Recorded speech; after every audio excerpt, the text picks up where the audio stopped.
আচ্ছা, কোমরে ব্যথা মানেই কি এক্সটেনশন টাইপ অফ এক্সারসাইজ? আমাদের অনেকেই চেম্বারে হসপিটালে প্রশ্ন করেন যে ডাক্তারবাবু প্রেসক্রিপশনে লেখা রয়েছে এক্সটেনশন এক্সারসাইজ।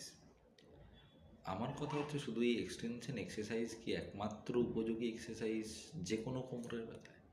তা কিন্তু নয়। কোমরের ব্যথা হলে আপনাকে আগে জানতে হবে যে কী কারণে কোমরে ব্যথা হচ্ছে। লো ব্যাক পেনের কিন্তু মাল্টিপল কজ থাকতে পারে। তার মধ্যে কমনলি আমরা যেটা পেয়ে থাকি সেটা হচ্ছে স্পন্ডাইলোসিস, লাম্বার স্পন্ডাইলোসিস বা হাড়ের ক্ষয় বা ডিজেনারেশন।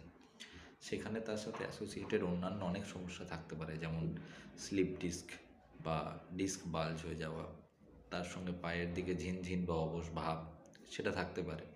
তো একমাত্র কোমরে ব্যথা মানেই এক্সটেনশন এক্সারসাইজের উপর আপনি ডিপেন্ডেন্ট থাকবেন তা কিন্তু নয়। তাই জন্য আপনাকে একজন ফিজিওথেরাপিস্ট বা কনসালটেন্ট ফিজিওথেরাপিস্টের পরামর্শ নিতে হবে, যেখানে আপনি কিন্তু বুঝতে পারবেন যে অ্যাকচুয়াল কী এক্সারসাইজ আপনার জন্য করা উচিত।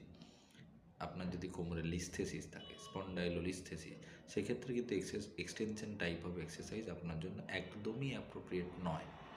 তাহলে কমনলি গ্রসলি একটা টাইপ অফ এক্সারসাইজ বা এক্সটেনশন এক্সারসাইজই কিন্তু কোমরের ব্যথার একমাত্র সলিউশন নয়।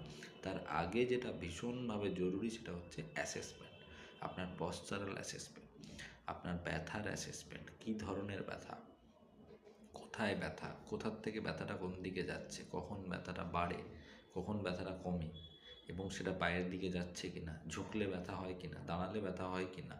তার সঙ্গে তার ফাংশনাল অ্যাসেসমেন্ট, প্রত্যেকটা মাসেলের অ্যাসেসমেন্ট রয়েছে, প্রত্যেকটা জয়েন্টের মোবিলিটির অ্যাসেসমেন্ট রয়েছে।